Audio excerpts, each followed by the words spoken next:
علم کا سورس، یہ میں تھوڑی سی بات اس پہ کرنا چاہوں گی.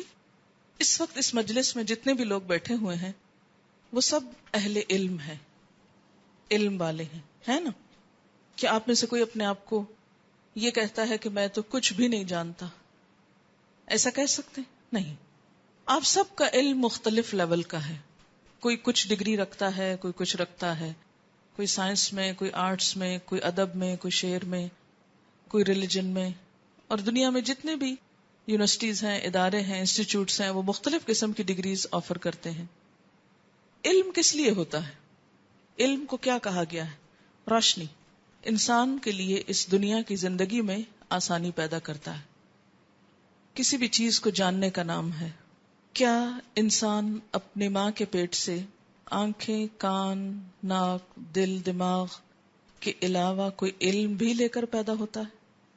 کوئی ڈگری بھی لے کر آتا ہے؟ کچھ وہاں سے سیکھ کر بھی آتا ہے؟ نہیں. علم کے ذرائع تو لے کر آتا ہے، علم نہیں لے کر آتا. کچھ چیزیں ایسی ہیں کہ جو اس کے اندر ماں کے علم یا ماں کے جذبات اور احساسات کی روشنی میں اس کے اندر فیڈ ہو جاتی ہیں، لیکن وہ بھی اس کا اکتسابی علم نہیں ہوتا. تو آپ دیکھیے کہ میں چند ٹرمز یوز کروں گی. نمبر 1 تو علم، پھر علم کے وسائل، علم کے ذرائع یا سورسز، علم کی اقسام. آپ دیکھیے کہ ایک علم ہوتا ہے جبلی، جبلی کہتے ہیں جو انسٹنکٹ میں ہے انسان کی. ایک علم ہے اکتسابی جو انسان محنت اور کوشش سے حاصل کرتا ہے. پھر دوسری طرح کچھ اور اقسام بھی ہیں، جیسے علم دینی اور دوسرا ہے دنیاوی. یوں کہہ سکتے ہیں ایک اور طرح سے قسم، ایک تو ہے جبلی اور اکتسابی، اور ایک ہے ظاہری، یعنی جو چیزیں ہمیں نظر آتی ہیں، اور ایک ہے باطنی، کہہ لیں اس کو، ظاہری کے اپوزٹ. پھر ایک اور قسم ہے دینی اور دوسری ہے دنیاوی. علم کے وسائل آپ دیکھیے کیا ہیں؟ آنکھ، کان، دل، عقل. ان السمع والبصر والفؤاد. علم کے سورسز کیا ہیں؟ تجربہ، مشاہدہ. اب آپ دیکھیے کہ زندگی گزارنے کے لیے علم ضروری ہوتا ہے. علم کے بغیر زندگی اندھیرے میں ہے. ٹھیک ہے. علم کی ایک قسم وہ ہے جو آپ ماں کے پیٹ سے لے کر آتے ہیں اور جو آپ کی بیسک نیسیسٹیز کو پورا کرتی ہے. مثلا کھانا، بچہ پیدا ہوتے ہی دودھ سک کرنے لگتا ہے، اس کو کسی نے نہیں سکھایا، رونے لگتا ہے، ہنسنے لگتا ہے. یہ اپنی بنیادی ضروریات کا علم اس کو کہاں سے ملا؟ ماں کے پیٹ سے. اسی طرح کچھ اور چیزیں ہوتی ہیں، کچھ جذبات، احساسات یا اپنی شخصیت کی کچھ فارمیشن ماں کے پیٹ میں ہی وہ لے کر آتا ہے. جو ماں بولتی ہے، جو پڑھتی ہے، جس انوائرنمنٹ میں رہتی ہے، وہ بچے پر بھی اثر انداز ہوتا ہے. خوش ہوتی ہے تو بچے پر بھی خوشی کے اثرات ہوتے ہیں، غمگین ہوتی ہے یا کچھ اور کسی پریشر کے تحت ہوتی ہے تو وہ بچے تک بھی کچھ نہ کچھ عادات منتقل ہو جاتی یا کچھ نسلی اور خاندانی چیزیں ہوتی. ٹھیک ہے، تو وہ اس کے انسٹنکٹ میں آ جاتی ہیں. پھر اکتسابی کیا ہوتا ہے کہ جو ہی بچہ آنکھ کھولتا ہے تو وہ دیکھتا ہے، دیکھتے ہی کیا کرتا ہے؟ پہچاننا شروع کرتا ہے. یہ میری ماں ہے، یہ باپ ہے، یہ بہن ہے، یہ بھائی ہے. اور دیکھ کر بہت سی چیزیں وہ خود بخود لرن کر رہا ہوتا ہے. اس کے لیے کیا ضرورت ہوتی ہے؟ آنکھ، کان، دل. آنکھ اور کان دو دروازے ہیں جن کے ذریعے دل تک بات جاتی ہے اور پھر وہاں سے دماغ تک آتی ہے، اور پھر پلٹ کر دوبارہ زبان سے انسان کے اس کا اظہار ہوتا ہے، یا لکھ کر ہاتھ سے مثلا، یا عمل جو بھی اس کے مطابق اس کا ری ایکشن ہوتا ہے. اس میں پھر شامل ہو جاتا ہے انسان کا، یعنی یہ بار بار یہ عمل جب ریپیٹ ہوتا ہے، دیکھنے کا، سننے کا، سمجھنے کا، تو اس کا مجموعہ کیا ہو جاتا ہے؟ تجربہ اور مشاہدہ. یعنی تجربات ہوتے ہیں انسان کے، انسان کی جو معلومات ہوتی ہیں، انسان اپنی آنکھ سے دیکھتا ہے، اس کے دماغ کے اندر اس کی تصویر بنتی ہے، اس کے بارے میں اچھی یا بری رائے رکھتا ہے. میں بہت سائنٹیفک ٹرمز میں بات نہیں سمجھا رہی، سیدھی سادی سمجھ میں آنے والی بات کے عام طور پر جو ہوتا ہے. ٹھیک ہے. پھر یہ ہوتا ہے کہ کچھ چیزیں ایسی ہوتی ہیں کہ جو ظاہر میں نظر آتی ہیں جو ہماری آنکھوں کو نظر آتی ہیں، جس کے لیے ظاہری علم کے لیے آنکھ چاہیے، کان چاہیے، ٹھیک ہے. لیکن کچھ چیزیں ایسی ہیں کہ جو دکھائی نہیں دیتی، لیکن ہمیں جو کچھ بتایا جاتا ہے اس کی بنیاد پر ہم ان کے بارے میں ایک تصور قائم کر لیتے ہیں. مثلا جنات کسی نے دیکھے نہیں، لیکن ہر ایک کے اندر کچھ نہ کچھ اس کے بارے میں ایک تصور پایا جاتا ہے. ایسے ہی کچھ اور چیزیں بھی چھپی ہوئی ہیں جو ہماری آنکھوں سے، مثلا جراثیم ہماری آنکھوں سے چھپے ہوئے ہیں، لیکن کچھ اور لوگوں کے بتانے سے، یعنی غیب کی خبروں سے ہم نے ان کو جانا. تو ظاہری علم کے لیے تو آنکھ کان ہوتے ہیں، لیکن باطنی علم کے لیے کیا ہوتا ہے؟ غیب پر ایمان لانا ضروری ہوتا ہے. پھر اسی طرح دنیاوی علوم جو ہیں وہ عام طور پر ظاہری سے تعلق رکھتے ہیں، اور دینی علوم عموماً باطنی علوم میں آتے ہیں. ظاہری علوم کی بنیاد تجربہ اور مشاہدہ ہوتی ہے، جبکہ دینی علوم اور باطنی علوم کی بنیاد کیا ہوتا ہے؟ وحی اور الہام ہوتا ہے. وحی، الہام. تجربہ اور مشاہدہ کے لیے عقل چاہیے ہوتی ہے. جس شخص کے اندر عقل نہ ہو، دماغ نہ ہو، وہ تجربے سے فائدہ نہیں اٹھاتا. یعنی تجربہ کیا ہوتا ہے؟ ایکسپیرینس کرنا. مشاہدہ کیا ہوتا ہے؟ آبزرویشن، آبزرو کرنا چیزوں کو. یہ تو تھی ایک بیس علم کی. اب اس سارے کو میں صرف 2 لفظوں میں رکھوں گی سامنے آپ کے. علم کے سورسز پہ اب بات، کیونکہ ہمارا جو ریلیونٹ بات ہے وہ کیا ہے؟ علم کے سورسز، ذرائع. ذرائع یا ذریعہ کی جمع ہے ذرائع علم، یا علم کے سورسز. یہ 2 بڑے سورسز ہیں. ایک ہے عقل، اور عقل کام کرتی ہے جب انسان کی آنکھ، کان، دل کام کر رہا ہوتا ہے، اور اس کی بنیاد پہ تجربہ اور مشاہدہ اس کو ہوتا ہے. اور دوسرا ہے وحی، الہام. یاد رکھیے کہ دین کی بنیاد کس پر ہے؟ وحی پر ہے، ٹھیک ہے. اور وحی کے بعد عقل سمجھنے میں مدد دیتی. عقل کو کیا کہا گیا؟ سمجھنے کے لیے استعمال کرو. یعنی عقل صرف اس کو سمجھنے میں مدد دیتی، اصل سورس نہیں ہے. تو ہمارا اصل کیا ہے؟ دین. اس کے برعکس جو دنیاوی علوم ہے، دنیاوی علوم ان کے لیے کیا ضروری ہے؟ عقل کا استعمال. اسی لیے اللہ تعالیٰ کیا کہتے ہیں؟ لعلکم تعقلون، تتفکرون، غور و فکر کرو، عقل سے کام لو، دیکھو. ٹھیک. اب بات یہ ہے، اتنی بات سمجھ میں آ گئی؟ اوکے. بات یہ ہے کہ وہی عقل کے تابع نہیں. تابع کا کیا مطلب ہوتا ہے؟ تابع، فالوور. وہی عقل کے تابع نہیں، عقل وحی کے تابع ہے. عقل وحی کے تابع ہے. قرآن پاک میں سورۃ البقرہ میں ایک بات آتی ہے کہ ذالک الکتاب لا ریب فیہ ھدی للمتقین الذین یؤمنون بالغیب. ہدایت کے لیے کیا ضروری ہے؟ غیب پر ایمان ضروری ہے. اس وقت ہم دنیاوی علوم کو چھوڑتے ہیں کیونکہ اس کی ضرورت اور وسعت اس سے ہماری اس وقت غرض نہیں. کیونکہ یہاں ہم کیا پڑھنے کے لیے آتے ہیں؟ بیسیکلی دینی علوم پڑھنے کے لیے آتے ہیں. اس کا یہ مطلب نہیں کہ ہم دنیا سے کٹے ہوئے. دین دنیا کی نفی نہیں کرتا، یہ بھی لکھ لیجیے. دین دنیا کی نفی نہیں کرتا. دین دنیا کو بہتر طریقے سے استعمال کرنا سکھاتا ہے. اب آپ دیکھیے کہ ہم اس وقت یہ دیکھ رہے ہیں کہ ہمارا گول کیا ہے؟ ہدایت، کہ ہم کو ہدایت ملے. ہدایت، ہدایت. سب سے پہلی دعا جو ہم کو مانگنے کی سکھائی گئی وہ کیا ہے؟ اہدنا الصراط المستقیم. ہماری رہنمائی کیجئے سیدھے رستے کی طرف. ہمیں صراط مستقیم چاہیے. کیوں؟ اس لیے کہ صرف اس پر چل کر ہم کہاں پہنچ سکتے ہیں؟ جنت میں، اللہ کی رضا حاصل کر سکتے ہیں. اگر ہم نے وہ راستہ چھوڑ دیا تو وہ کہیں اور پہنچا دے گا لے جا کے ہم کو. ٹھیک ہے. اب آپ دیکھیے کہ صحیح منزل تک پہنچنے کے لیے صحیح رستے کا انتخاب ضروری ہے. لکھ لیجیے، منزل تک پہنچنے کے لیے صحیح رستے کا انتخاب ضروری ہے. رستہ گم کرنے سے منزل دور ہو جاتی یا ملتی ہی نہیں. اب آپ دیکھیے کہ ہمارا مقصود کیا ہے؟ ہدایت. دین کے معاملے میں ہمارا مقصود کیا ہے؟ ہدایت. اچھا، ہدایت کس لیے؟ ایک سوال ہے چھوٹا، ہدایت کس لیے؟ کہاں پہنچنا ہے آپ نے؟ کس جگہ پہنچنے کے لیے رہنمائی چاہیے؟ مثلا اگر آپ کو بائر کہیں جانا ہو تو آپ ریلوے اسٹیشن جائیں گے؟ کہاں جائیں گے؟ ایئرپورٹ. کیوں؟ اس لیے کہ جہاز وہاں سے جاتے ہیں. تو ہدایت پانے کے لیے ہم کو کون سا ذریعہ اختیار کرنا ہوگا؟ جو ہم کو اصل جگہ تک پہنچا دے. اور وہ اصل منزل کیا ہے؟ ہدایت کی اصل مقصود کیا ہے؟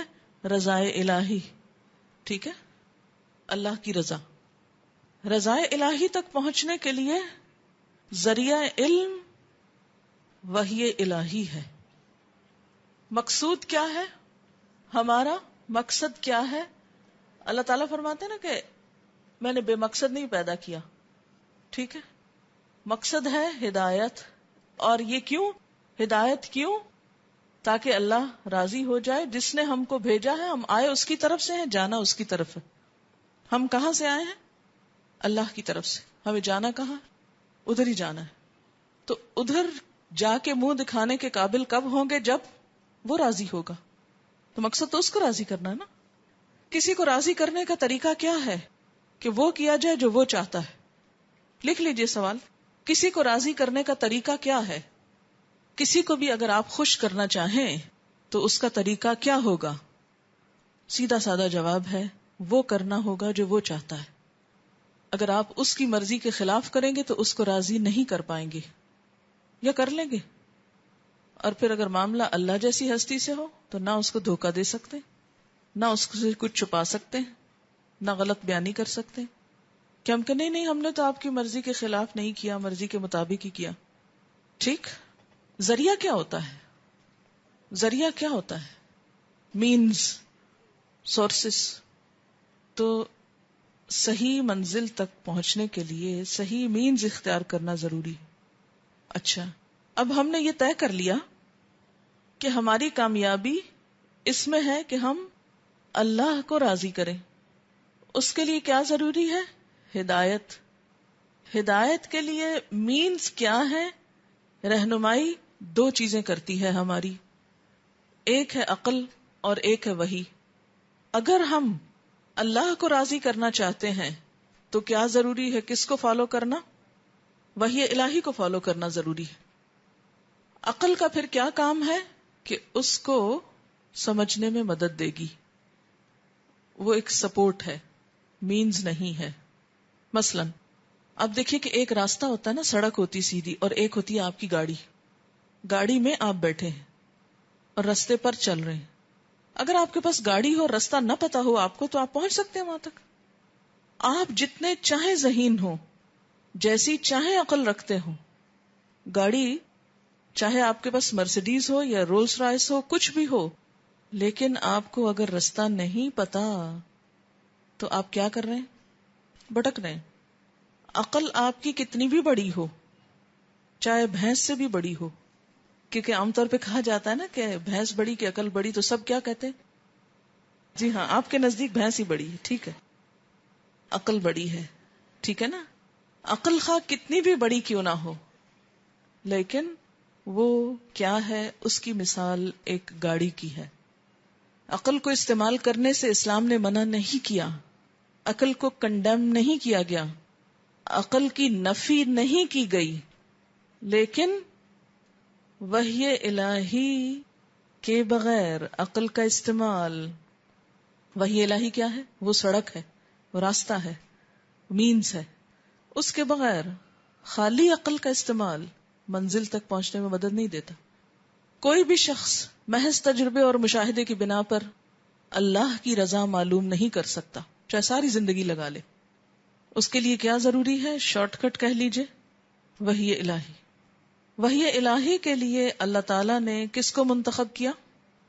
پیغمبروں کو، اور ان کو کتابیں دی، اور کتاب کے علاوہ حکمت عطا کی. یعلمہم الکتاب والحکمہ. اس کتاب اور حکمت کو سمجھنے کے لیے کیا چاہیے؟ عقل چاہیے. لیکن کوئی شخص کتنا ہی عقل مند کیوں نہ ہو، کتنا بڑے سے بڑا علامہ کیوں نہ ہو، وہ خود پہ وحی نازل کر سکتا ہے؟ نہیں. ہرگز نہیں. یہی وجہ ہے کہ انبیاء علیہم السلام کا مقام ہمیشہ سے عام انسانوں کے مقابلے میں بہت بڑا ہوتا ہے. دنیا میں اللہ تعالیٰ نے ہر بستی میں پیغمبر بھیجے. بستی سے مراد ہر امت میں. قرآن پاک میں آتا ہے وَإِم مِّن أُمَّةٍ إِلَّا خَلَا فِيهَا نَذِيرٌ. کوئی امت ایسی نہیں گزری کہ جس میں کوئی نہ کوئی خبردار کرنے والا نہ آیا ہو. ٹھیک. اللہ نے ہدایت کا انتظام ہر دور میں کیا ہے. ٹھیک ہے, سمجھ گئے اس بات کو؟ ہر دور میں ہدایت کا انتظام کیا گیا, اور جب ایک پیغمبر کی ہدایت مٹتی نظر آئی تو پھر ایک اور کو بھیج دیا گیا. مسند احمد کی ایک روایت ہے جس میں آتا ہے کہ 1,24,000 پیغمبر بھیجے گئے. ٹھیک. اچھا, ان سب نے کیا کیا؟ ان میں سے اکثر کسی یونیورسٹی کے پڑھے ہوئے نہیں تھے. ان کے علم کی بنیاد کیا تھی؟ وحی الہی. آپ بتائیے کہ نبی صلی اللہ علیہ وسلم کہاں کے گریجویٹ تھے؟ آپ کا معلم کون تھا انسانوں میں سے؟ ماں بھی بچپن میں فوت ہو گئی, باپ تو پیدائش سے پہلے فوت ہو گئے. انہیں دنیاوی علوم کا کوئی حصہ فارمل طریقے سے نہیں ملا, اسی لیے امی کہلائے. قرآن پاک میں آتا نا بَعَثَ فِي الْأُمِّيِّينَ رَسُولًا. امی لوگ تھے, ان میں رسول بھیجا. کہاں سے؟ انہی کے اندر سے. آپ صلی اللہ علیہ وسلم کو ایک اور جگہ بھی قرآن پاک میں کیا کہا گیا؟ النبی الامی, کہ جو لکھنا پڑھنا نہ جانے. ٹھیک ہے. اچھا, اب آپ دیکھیے کہ باوجود اس کے کہ آپ نہ ادب میں, نہ سائنس میں, نہ کسی اور چیز میں کچھ بھی گریجویٹ نہیں تھے, لیکن آپ نے دنیا میں جو باتیں کہیں, دنیا کو جو ہدایت دی, جو علم دیا, وہ علم تمام بڑے بڑے اسکالرز, فلاسفر, سائنٹسٹ کے علم سے بڑھ کر ہے, کیونکہ اس کی سورس کیا ہے؟ وحی الہی, نہ کہ عقل. جبکہ اس کے برعکس عام انسانوں کے علم کا سورس کیا ہوتا ہے؟ عقل, مشاہدہ, تجربہ. اب آپ دیکھیے کہ قرآن پاک میں آتا ہے ذَلِكَ مَبْلَغُهُم مِّنَ الْعِلْمِ. ذَلِكَ مَبْلَغُهُم مِّنَ الْعِلْمِ. اس کا معنی کیا ہے؟ مبلغ کس کو کہتے ہیں؟ سورس, پہنچنے کی جگہ, سورس مراد ہے. یہ ہے ان کا سورس علم میں سے, ان کے علم کا سورس یہی ہے. یعنی ان کی خواہشات, آرزویں, تمنائیں, ان کی اپنی باتیں. جبکہ انبیاء کا مبلغ علم کیا ہے؟ اچھا, آپ کو ایک دعا پڑھوائی جاتی ہے, آج کل آپ کم ہی پڑھ رہے ہیں, اللہم اقسم لنا. اس میں کیا آتا ہے؟ ایک ولا تجعل الدنیا اکبر ہمنا ولا, جی, ولا تجعل الدنیا اکبر ہمنا ولا مبلغ علمنا. مبلغ علمنا. کیا دعا مانگی گئی کہ اللہ کیا نہ بنانا؟ دنیا کو ہمارے علم کا سورس نہ بنانا, کہ ہم ان باتوں کو زیادہ نہ مانے کہ جن کا سورس صرف عقل ہے, صرف دنیا ہے, اور جو وحی الہی سے خالی ہے. اچھا, عقل کہاں رہتی ہے؟ عقل کی رہائش کہاں ہے؟ جی, کہاں رہتی ہے عقل؟ انسان کے اندر, کہ باہر بھی کہیں رہتی ہے؟ آپ کہیں گے کمپیوٹر کے اندر. کمپیوٹر کے اندر کوئی عقل نہیں ہے, اگرچہ ہم اس کو خود سے زیادہ عقل مند سمجھتے. اس کے عقل کی سورس انسان ہے, جو انسان نے اس کو دیا وہی اس کا ذخیرہ ہے, عقل ہے. اب آپ دیکھیے کہ عقل کی جگہ کہاں ہے, یا عقل کس کے پاس ہے؟ انسان کے پاس. جانور اور انسان میں فرق کیا ہے؟ جانور اور انسان میں, انگریزی میں بتائیے, مین از اے ریشنل اینیمل. تو ریشنل کیا ہوتا ہے؟ راشن کیا ہوتا ہے؟ ریزننگ. ٹھیک ہے, یہ جو باتیں میں آپ سے کر رہی ہوں نا, یہ دین کو سمجھنے کے لیے پہلے ان باتوں کو سمجھنا ضروری ہے, ان سے ایگری کرنا ضروری ہے, کیونکہ اگر یہ نہیں سمجھ میں آتا تو آگے دین نہیں آتا سمجھ میں. عقل کا منبع کہتے ہیں جہاں سے اٹھتی ہے, منبع سورس ہی ہوتا ہے ایک طرح سے. وہ کیا ہے؟ انسان کے پاس عقل ہے, ریشنل اینیمل ہے. اینیمل تو نہیں کہنا چاہیے انسان کو, توہین ہے انسان کی, لیکن چونکہ مادہ پرستوں نے یہ چاہا کہ انسان بھی خواہشات کا پتلا بن جائے, اس لیے اس کو اینیمل کہنے لگ گئے. کیونکہ اینیمل صرف خواہشات پوری کرتے ہیں نا، اپنی بھوک لگ گئی کھا لیا، اور اسی طرح تو وہ بھی کیا چاہتے ہیں کہ انسان بھی صرف کھانے پینے سے تعلق رکھے. اچھا اب آپ دیکھیے وہی کہاں سے آتی ہے، وہی کہاں سے آتی ہے؟ اوحینا آتا ہے نا، اوحینا. ٹھیک، اب آپ دیکھیے کہ دین میں اگر ہم محض عقل پر چلنے لگے تو ہمارے علم کا سورس کیا ہو جائے گا؟ انسان. اور دوسری طرف آپ دیکھیے ایکول کر دیجئے اس کو، ہے کوئی ایکوالٹی؟ اگر کریں گے تو کیا ہوگا؟ اسی کو شرک کہتے ہیں. یعنی شرک صرف یہ نہیں کہ کسی بت کو یہاں رکھ دینا اور یہاں اللہ تعالی کو رکھنا، شرک یہ بھی ہے کہ عقل کو پرائرٹی دینا کس پر؟ وحی پر. جب ہم وحی کو یا وحی کو نہیں اختیار کرتے یا وحی الہی کا مذاق اڑاتے ہیں اور اس کے مقابلے میں انسانوں کی بات کو زیادہ امپورٹنٹ قرار دیتے ہیں، تو یہ دراصل کیا ہے؟ ہم کیا کر رہے ہیں؟ خود سے پوچھیں ہم. اچھا ہمارا حال کیا ہوتا ہے؟ ہم کس سے مروب ہوتے ہیں؟ عقل سے زیادہ اور وحی سے کم. مثلا ان کتابوں کے نام بتائیے جو وحی پر مبنی ہو. وحی پر مبنی چیز کیا ہے؟ جی ہاں، قرآن. دو چیزیں آیا کرتی ہیں اللہ تعالی کی طرف سے، ارسلنا رسولا، ٹھیک ہے، نمبر 1 رسول، ہیومن ریسورس، اور دوسری طرف کتاب قرآن. یہاں بھی دو چیزیں ہی ہیں، انسان ہے اور دوسری طرف کتابیں ہیں.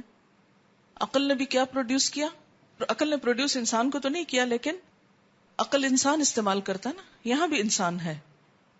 اور پھر اس نے جو کچھ نظریات پیش کیے ہیں، جو کتابیں لکھی ہیں، جو شعر و شاعری، جو اب آپ مجھے یہ بتائیے، ایک طرف کتاب ہے قرآن اور دوسری طرف کسی کتاب کا نام لے لیجئے، کسی بھی کتاب کا، بیسٹ سیلر کا کسی کا نام لکھوائیے مجھے.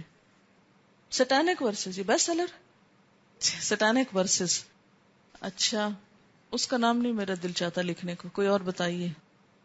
چلیے انسائکلوپیڈیا رکھ لیتے ہیں، اس لیے کہ باقی کتابیں چھوٹی چھوٹی چھوڑے، سب سے بڑی کتاب لیتے ہیں جو انسانوں کی پروڈیوس کردہ ہے، انسائکلوپیڈیا بریٹانیکا مثلا. اچھا کتنے والیوم؟ کسی کو صحیح پتا ہے؟ والیوم بڑھتے بھی جا رہے ہیں لیکن آلموسٹ 40 تو ہوں گے کم از کم بھی. اس کے برعکس قرآن 1 والیوم. ٹھیک ہے، قرآن کی کوئی بات آج تک ریوائز نہیں ہوئی، جو ہے 1400 سال سے یہی ہے، جبکہ انسائکلوپیڈیاز میں new edition, latest edition, 20th century, 21st century edition ہر سال ریوائز ہوتا ہے. ٹھیک ہے نا؟ کیوں ایسا کیوں ہوتا ہے؟ ہیومن ایفرٹ ہے. اور دوسری طرف کوئی ریوائزڈ ایڈیشن نہیں. 1400 سال پہلے کہاں لکھا گیا؟ کتنے لوگوں نے مل کر لکھا؟ کتنی لائبریریز استعمال ہوئی؟ کتنے اسکالرز بیٹھے؟ کہاں کہاں کا مشاہدہ کیا گیا؟ کچھ بھی نہیں، ایک ریولیشن بس، صرف ریویل ہوا بس. جس پر ہوا وہ خود کچھ نہ پڑھنا جانتا نہ لکھنا جانتا ہے. جس شہر میں ہوا وہاں کوئی لائبریری نہیں، کوئی اور کتاب نہیں. ایون اہل کتاب جو تھے وہ آس پاس کے علاقوں میں تھے، اکا دکا کوئی، جیسے وہ ورقہ بن نوفل وہ عبرانی میں کتاب لکھتے تھے، وہ بھی عربی میں نہیں تھی. اگر عربی ادب دور جاہلیت کا دیکھیں تو شاعری ہے، ڈراما اور اس قسم کی پروز میں چیزیں، سوائے چند خطبوں کے، بڑے بڑے خطیب تھے ان کے چند خطبے، اس کے علاوہ حیرت ہوگی آپ کو کہ کوئی لٹریچر ہی نہیں، یا شاعری ہے اور یا پھر چند پروز کے ٹکڑے، بس کوئی کتاب نہیں. اور اس کے مقابلے میں انسائکلوپیڈیا کتنے 100 سال بعد لکھے گئے، کتنے لوگوں کی ایفرٹ شامل ہے اس میں. ایک آرٹیکل اس کا آپ نکال کے دیکھیں گے نا تو 20 ریفرنس دیے ہوئے ہوں گے، مختلف قوموں، مختلف نسلوں اور رنگوں کے لوگ اس میں شامل ہیں. اتنے بڑے پیمانے پر انسانی کوششوں کا اکٹھا ہونا، جمع ہونا اور اس کو انسانوں کے لیے اویلیبل کرنا اور پھر اس میں بار بار تبدیلیاں ہونا، کیا بتاتا ہے کہ انسانی علم ہدایت کے لیے کافی نہیں، انسانی عقل ہدایت کے لیے کافی نہیں. اور اس میں بھی آپ دیکھیں کہ کتنے لوگ ہیں جو انسائکلوپیڈیاز پڑھ کر ان کا تزکیہ ہوتا ہے یا تربیت ہوتی ہے. ان علوم کو جو جتنا پڑھا ہے اتنا ہی ایک عجیب و غریب پرسنالٹی بن جاتا ہے انسان عام طور پر، کہ جن کا عملی زندگی سے کم ہی تعلق رہ جاتا ہے. وہ ہر وقت خیالی دنیا میں رہتے ہیں، عموماً فلسفی حضرات. لیکن قرآن کی صحیح تعلیم حاصل کر کے انسان کیا ہوتا ہے؟ ایک پریکٹیکل لائف گزارنا جانتا ہے. ایک اور بات جو یاد رکھنے کی، یاد رکھیے، دین عقل کی نفی نہیں کرتا، کنڈیم نہیں کرتا، عقل کے استعمال پہ زور دیتا ہے. دین کی کوئی بات عقل میں نہ سمائے تو چھوڑی نہیں جا سکتی. دین عقل کی رہنمائی کرتا ہے، عقل دین کی رہنمائی نہیں کرتی. دین پر ایمان لانا ضروری ہے، عقل کی بنیاد پر کی گئی باتوں پر ایمان لانا ضروری نہیں. دین وحی الہی ہدایت کا ذریعہ ہے، عقل مددگار ہے لیکن ذریعہ کامل نہیں. مددگار کیسے؟ مثلاً آپ دیکھتے ہیں کہ عقل کو استعمال کر کے جب ہم کائنات میں مختلف ڈسکوریز کرتے ہیں تو وہ دراصل کیا ہوتی ہیں؟ دین کے لیے مددگار ہوتی، سپورٹیو ہوتی. لیکن محض ان کی وجہ سے انسان اللہ کی رضا معلوم نہیں کر سکتا. عام زندگی میں ہمارا حال کیا ہے؟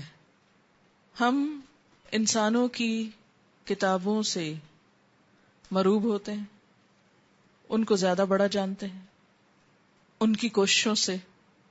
اچھی بات ہے، اگر کوئی کوشش کرتا ہے، محنت کرتا ہے تو اس کی تعریف ہونی چاہیے، خواہ وہ غیر مسلم ہی کیوں نہ ہو. انصاف کا تقاضا کیا ہے؟ آپ صلی اللہ علیہ وسلم امیہ بن ابی سلط کے شعر جو ہے وہ سنتے جا رہے تھے اور کہہ رہے تھے اور سناؤ اور سناؤ، حالانکہ وہ مسلمان نہیں تھا. اپریشیٹ کر رہے تھے. آپ نے فرمایا اس کا دل مومن ہے لیکن اس کی زبان کافر. بہرحال یہ تھا خلاصہ ساری بات کا، کہ جب بھی کوئی چیز جس کا سورس وحی الہی ہو، کسی اوتھینٹک ذریعے سے، صحیح ذریعے سے ہم تک پہنچے تو مسلمان ہونے کے ناطے ہمارا کیا فرض بنتا ہے کہ ہم اس کو آمنا و صدقنا کہیں. اور اس کے مقابلے میں کوئی بھی انسان کتنی بڑی لیبارٹری میں بیٹھ کے ریسرچ کر رہا ہو، اگر اس کے خلاف کوئی بات کہتا ہے تو ماننے کے لائق نہیں، اس لیے کہ وہ کچھ عرصے کے بعد تبدیل بھی ہو سکتی. انسانی نظریات ہمیشہ تبدیل ہوتے رہے، وحی الہی کو تبدیل نہیں کیا جا سکتا. اس لیے کہ ہمارے دین نے ہی دراصل سائنس کی راہیں کھولی، انکریج کیا. ورنہ یہود و نصارہ کے پاس جو دین تھا وہ تو اس بنیاد پر کسی کو سوچنے کا حق ہی نہیں دیتے تھے. ہمارا دین عقل استعمال کرنے کو انکریج کرتا ہے کہ کرو استعمال عقل، لیکن یہ اجازت نہیں دیتا کہ عقل کی بنیاد پر دین کو رد کر دو یا دین کو پیچھے چھوڑ دو.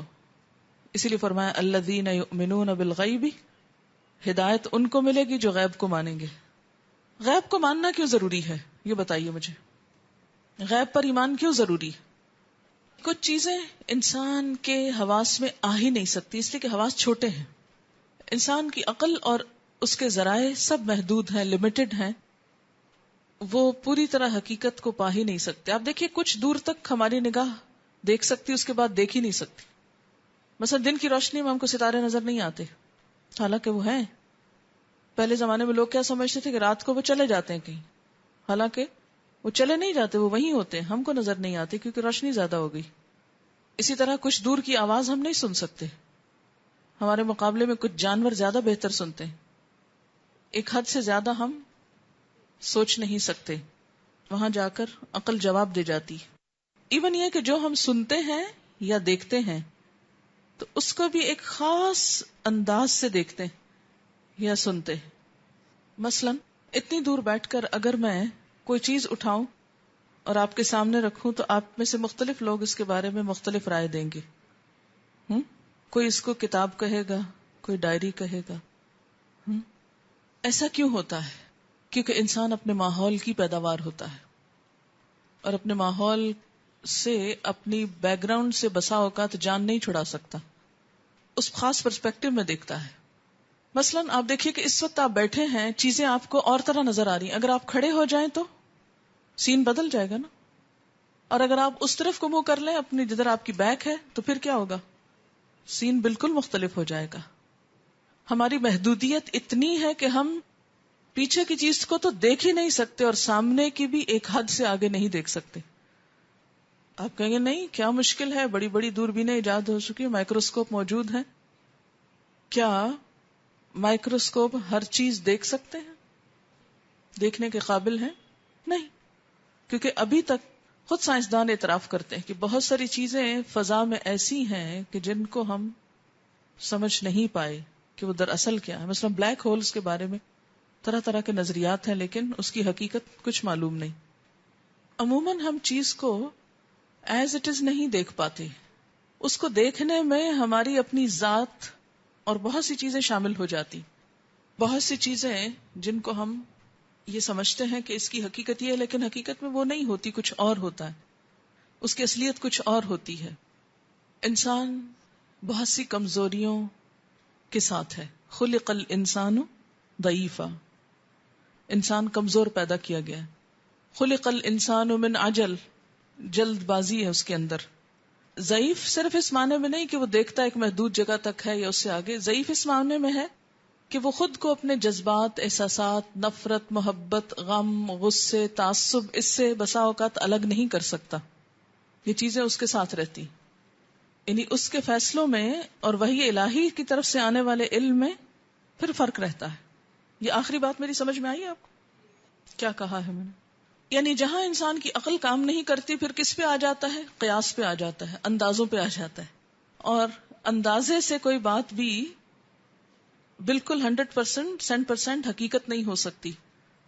اور پھر انسان اپنے جذبات کو خود سے الگ نہیں کر سکتا، ہر وقت تعصب کو نہیں ہٹا سکتا. آپ کو معلوم ہے کہ بہت سی چیزیں سائنسدانوں کے علم اور مشاہدے میں آتی ہیں لیکن وہ دنیا کے سامنے نہیں لاتے. کیوں نہیں لاتے؟ تعصب کی بنا پر. بسا اوقات وہ چیز خود اپنے خلاف جاتی، خواہشات کی بنا پر، کہ اگر اس چیز کو مان لیا. ایک مشہور سائنٹسٹ کے بارے میں آتا ہے کہ جب اس کو بتایا گیا کہ یہ چیز جو تم نے ڈسکور کی یہ تو 1400 سال پہلے قرآن میں ریویل کر دی گئی. اس نے کہا واقعی پہلے تو مانا نہیں، لیکن جب اس کو دکھایا گیا تو اس نے کہا ہاں پھر یہ کوئی الہامی کتاب ہی ہوگی، کسی انسان کے پاس تو 1400 سال پہلے یہ علم ہو ہی نہیں سکتا، کیونکہ میں پہلا شخص ہوں جس نے یہ سب کچھ ڈسکور کیا. تو جب اسے کہا گیا کہ اگر آپ واقعی مانتے ہیں کہ قرآن الہامی کتاب ہے تو پھر آپ مسلمان ہو جائیں، تو اس نے کہا تھا نہیں، I am quite comfortable with my own religion. تو یہ تعصب ہے نا. تو انسانی فیصلوں میں تعصب شامل ہوتا ہے، نفرتیں، محبتیں، فائدے، نقصان. اچھا اللہ تعالیٰ جب کوئی قانون ہم کو دیتے ہیں تو وہ یہ تھوڑی دیکھتے ہیں یہ اس کی زد کس کے خلاف پڑے گی اور یہ کس کو فائدہ دے گا. جب وہ ہمارے لیے کوئی قانون بناتے ہیں، مثلاً اس نے ہماری زندگی بنائی اور موت بنائی، جب موت کا فیصلہ آتا ہے وہ دیکھتا ہے کہ کس کو کیا نقصان ہوگا اس شخص کی موت سے. اس سے تو ہزاروں لوگ فائدے اٹھا رہے ہیں، لہٰذا اس کو تو مرنا ہی نہیں چاہیے، ہمیشہ ہی زندہ رہنا چاہیے. لیکن ایسا نہیں ہوتا نا. اگر کسی انسان سے پوچھا جائے کہ فلاں انسان کو ابھی مرنا چاہیے کہ نہیں، تو وہ کیا کہے گا؟ ابھی نہیں مرنا چاہیے. اچھا اسی طرح بعض اوقات ہم سوچتے ہیں فلاں انسان کو تو اب مر ہی جانا چاہیے کیونکہ اس کی زندگی کا کوئی فائدہ نہیں، لیکن دین کیا کہتا ہے؟ نہیں، تم نہیں مار سکتے اس کو ابھی جینا ہے. تو ہماری عقل تو کچھ بتاتی اور دین کچھ اور بتاتا ہے. اب آپ کیا کریں گے؟ اگر آپ مسلمان ہیں تو آپ کو کیا کرنا پڑے گا؟ اچھا عقل کہتی ہے کہ مال سمیٹو، دین کیا بتاتا ہے؟ خرچ کرو. کیونکہ ہدایت کے لیے جو تیسری بیسک کوالٹی ہے وہ کیا ہے؟ وَمِمَّا رَزَقْنَاهُمْ يُنْفِقُونَ. اچھا چلیے ایک ایک کوالٹی کو دیکھ لیتے ہیں. نماز پڑھتے وقت اللہ تعالیٰ کیا فرماتے ہیں؟ ہدایت کے لیے کیا ضروری ہے؟ تقوی کے لیے کیا ضروری ہے؟ ایمان بالغیب، اور ایمان بالغیب کے بعد نماز پڑھنا. اچھا عقل کیا کہتی ہے نماز کے وقت؟ مثلا ہم جب یہاں نماز پڑھتے ہیں تو بہت سے لوگوں کی عقل یہ بتاتی ہے کہ دیکھو دیر ہو جائے گی، 5 منٹ اور کھڑے ہوئے یہاں تو چلو گھر چلتے ہیں. اچھا گھر پہنچتے ہیں تو عقل اور خواہشات چلے، اس وقت عقل تھوڑی سی پیچھے چلے تو خواہشات کیا کہتی ہے؟ اچھا پہلے کھانا کھا لو پھر زیادہ اچھی نماز پڑھی جائے. پھر کھانا کھا لیتے ہیں تو پھر کیا خواہش یا طلب ہوتی ہے کہ ذرا سا آرام فرما لیں، تو پھر ابھی تو اتنا دوپہر ہے ابھی ہو جائے گا، پڑھ لیں گے اٹھ کر. پھر آپ اپنے اوپر رحم فرمانا شروع کر دیتے ہیں کہ دیکھیں سارے دن سے ہم تھکے ہارے ہیں، کیا ہوا اگر اللہ تعالیٰ غفور رحیم ہے اس لیے اگر تاخیر سے بھی نماز پڑھی تو خیر ہے، اور نہ بھی پڑھی تو کوئی بات نہیں. ہماری عقل اور خواہشات تو ہم کو یہاں تک لا پہنچاتی ہیں کہ ایک بڑے سے بڑے فرض کو بھی ہم ایک طرف رکھ دیتے ہیں. لیکن دین کیا کہتے ہیں؟ وحی الہی کیا کہتی ہے؟ تھکے ہو یا آکے ہو یا کچھ بھی ہے پڑھو. اچھا مما رزقناہم ينفقون، عقل کیا کہتی ہے؟ لو تمہارے جیب سے 10 روپے گئے تو تم کو تو نقصان ہوگا. دین کیا بتاتا ہے؟ نہیں، 10 کے تم کو 1000 ملیں گے یا 700 ملیں گے. 1 کے 700 ملیں گے تو 10 کے تو پھر اس سے زیادہ ہو گئے نا. اب آپ اگر عقل کو مانتے ہیں تو عقل تو آپ کو ایک دمڑی بھی خرچ نہیں کرنے دے گی. تو آپ کب خرچ کر سکتے ہیں؟ جب آپ وحی الہی پر ایمان رکھتے ہو، یقین رکھتے ہو. پھر اسی طرح والذین یؤمنون بما انزل الیک وما انزل من قبلک، یہاں بھی اگر عقل اور دل کو دیکھا جائے تو وہ کیا کہتی ہے؟ کیوں مانتے ہو ما انزل الیک؟ پھنس جاؤ گے، نہ مانو تو جان چھوٹ جائے گی. حالانکہ یہ بھی ایک دھوکہ ہے. اچھا عقل دھوکہ کھا سکتی ہے نا، وہ بہت دفعہ عقل دھوکہ کھاتی. ہم ایک بات کا فائدہ سمجھ کے وہ کر لیتے ہیں اور اسی میں نقصان نکل آتا ہے. اچھا پھر اگلی کوالٹی کیا ہے؟ وبالآخرۃ ہم یوقنون. عقل کیا کہتی ہے؟ جیسے بہت سے دہریوں نے کہا، قرآن نے بار بار کوٹ کیا، تمہاری زندگی کچھ نہیں، بس جو یہیں جینا اور مرنا ہے. اور وحی الہی کیا کہتی ہے کہ نہیں، جس رب نے اب پیدا کر لیا وہ پھر بھی پیدا کرے گا. تو فرق ہو گیا نا. اچھا آخر میں کیا؟ اولئک علی ھدی من ربہم. ہدایت پر کون ہوئے پھر؟ جو ان کوالٹیز کو اپنائیں اور عقل کو پیچھے کر دیں، خواہشات کو پیچھے کر دیں اور یہ کام کر کے آئیں. ان کا انجام کیا ہوگا؟ وَأُولَئِكَ هُمُ الْمُفْلِحُونَ. یہی کامیاب ہونے والے. لیکن جو لوگ نہ مانے ان کو کیا کہا گیا؟ ان الذین کفروا. ان کے لیے کیا؟ سواء علیہم اانذرتہم ام لم تنذرہم. ان کے پھر دل کیا ہوتے ہیں؟ بے حس ہو جاتے، خواہ ان کو ڈراؤ یا نہ ڈراؤ. لا یؤمنون. کیوں؟ ختم اللہ علی قلوبہم. اللہ نے ان کے دلوں کو سٹیمپ کر دیا، نہ کچھ اندر جائے گا نہ باہر نکلے گا، نہ یہ سمجھیں گے نہ خیر پھوٹے گا. وَعَلَىٰ سَمْعِهِمْ وَعَلَىٰ أَبْصَارِهِمْ. 3 چیزیں ہوتی ہیں ختم میں، یہی 3 سورسز، آنکھ، کان اور دل. ہدایت حاصل کرنے کے ذرائع یہ، اگر یہ تینوں بند ہو جائے تو ہدایت نہیں ملتی. سواء علیہم انذرتہم ام لم تنذرہم لا یؤمنون. ختم اللہ علی قلوبہم وعلی سمعہم وعلی ابصارہم غشاوۃ. نتیجہ ان کا کیا ہے؟ وہاں کیا تھا؟ اولئک ھم المفلحون. اور یہ کیا ہے؟ لہم عذاب عظیم. لیکن کچھ لوگ جو عقل ہی کو فالو کرتے ہوئے ایک بیچ کی راہ نکال لیتے ہیں، ادھر بھی خوش رکھتے ہیں ادھر بھی رکھتے ہیں. وہ فائدے بھی اٹھاتے ہیں جو کفر والے اٹھاتے ہیں، اور وہ بھی اٹھانا چاہتے ہیں جو ایمان والے اٹھاتے ہیں. انہوں نے عقل کا استعمال کچھ زیادہ ہی کیا، یہ زیادہ ہی عقل مند بنے. اور اس عقل مندی نے کیا صفت پیدا کر دی ان کے اندر؟ منافقت کی. منافقت. کیونکہ منافق وحی الہی کو نہیں مانتا. کس کو مانتا ہے؟ خواہشات کو اور عقل کو. جس چیز میں فائدہ نظر آئے وہ کر لو، جہاں نقصان ہو وہاں دین چھوڑ دو. ہم کس دین پر ہیں؟ اپنا بھی جائزہ لے لیں. جو دل کو لگے بات مان لو، جو عقل میں سمجھ آ جائے وہ مان لو، اور جو نہیں سمجھ میں آتی، جو نہیں فائدے کی لگتی، چاہے وہ کتنی ہی صاف ستھری، کھری اور بار بار کیوں نہ کہی گئی ہو، اس کو کرنے کی نہیں ضرورت. کیوں؟ اس لیے کہ اللہ غفور الرحیم ہے. یہ بھی کس نے بتایا؟ یہ کس کا سٹیٹمنٹ ہے؟ وحی الہی کا. وہ تو بتاتا ہاں ہے غفور الرحیم، لیا وہیں سے ہم نے، لیکن اس سے پہلے کچھ کرنا پڑتا ہے. ہم نے وہ پہلے والا حصہ ہٹا کے صرف خواہشات والا حصہ لے لیا. پھر بعض اوقات ہم کیا کرتے ہیں؟ دین کا لبادہ اوڑھتے ہیں، دین کا نام لیتے ہیں، لیکن دین میں سے بھی یؤمنون ببعض الکتاب ویکفرون ببعض. ایسے لوگ دراصل دین نہیں اپنی خواہشات کی پیروی کر رہے ہوتے ہیں، اور ان کو کبھی ہدایت نہیں ملتی. اللہ کی رضا پانے کے لیے ضروری ہے کہ ہر دوسری چیز سے دستبردار ہو جائیں. Complete submission. کوئی نقصان ہو، کوئی فائدہ ہو، آندھی ہو، طوفان ہو، کچھ کمپلیٹ سبمشن. آپ نے کہہ دیا، ہم نے سن لیا، ہم نے تصدیق کی، ہم مان گئے. اسلام کا معنی کیا ہے؟ کیا معنی ہے اسلام کا؟ سپرد کرنا، حوالے کرنا، دے ڈالنا.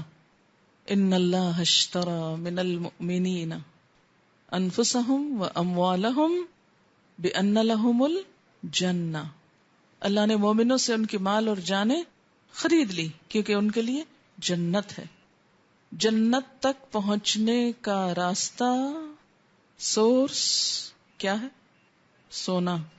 حدیث میں آتا ہے نا کہ جنت کا شوق رکھنے والا سو نہیں سکتا، وہ جگا کے رکھتا ہے خود کو، اور جہنم سے ڈرنے والا بھی نہیں سو سکتا. یہ جو حدیث آپ نے فرمائی یہ صرف رات کے سونے کی بات ہے؟ یہ دوپہر کے قیلولے کی بات ہے کہ وہ نہیں سوتے؟ آپ صلی اللہ علیہ وسلم نے فرمایا میں نے جہنم کی آگ سے زیادہ خطرناک چیز کوئی نہیں دیکھی جس سے بھاگنے والا سو رہا ہے، اور جنت سے زیادہ عمدہ چیز نہیں دیکھی جس کا چاہنے والا سو رہا ہے۔ عقل کا سب سے پہلا استعمال کس نے کیا تھا؟ وحی الہی کو رد کرنے کے لیے۔ جی ہاں، ابلیس نے سب سے پہلے اس نے حکم الہی کا انکار کیا تھا۔ کس کے لیے؟ کیا کرنے کے لیے؟ عقل کی تابع داری کے لیے۔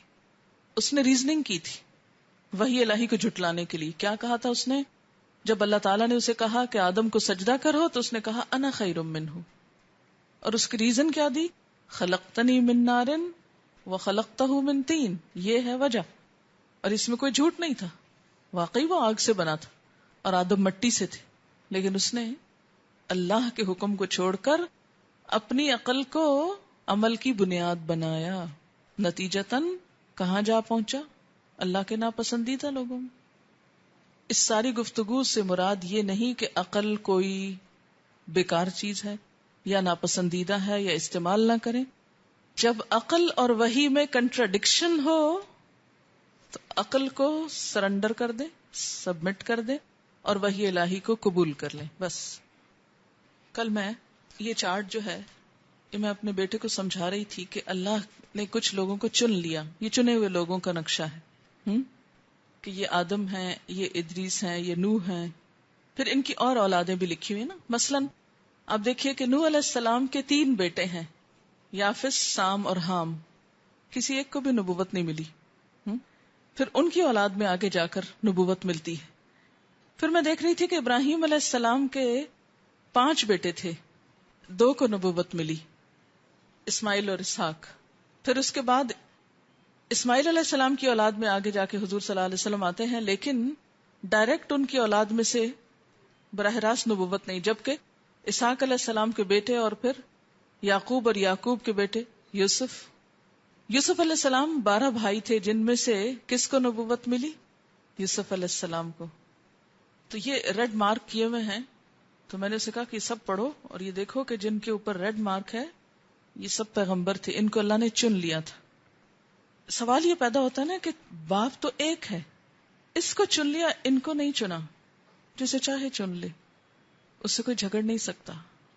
لیکن آپ دیکھیں گے کہ ان سب چنے ہوئوں میں کوئی نہ کوئی خصوصیت ہے، سورۃ مریم میں جیسے ان کا ذکر کیا گیا، ہر ایک کے اندر آپ کو کچھ نہ کچھ نظر آئے گا۔ یوسف علیہ السلام کا صبر، آپ وہ دیکھیے جو کچھ ان کی خصوصیات ہیں، پھر ایوب علیہ السلام کا صبر ہے۔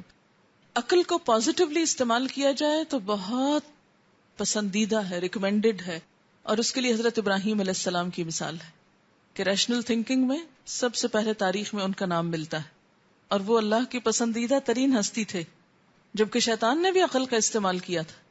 تو وہ عقل جو انسان کو اللہ کی مرضی کے تابع کرے وہ عبادت ہے۔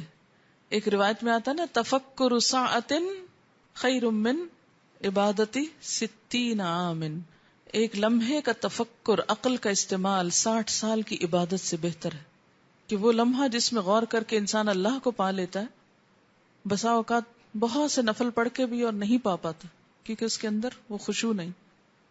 سبحانک اللہم و بحمدک، نشہد ان لا الہ الا انت، نستغفرک و نتوب الیک۔ والسلام علیکم ورحمۃ اللہ وبرکاتہ۔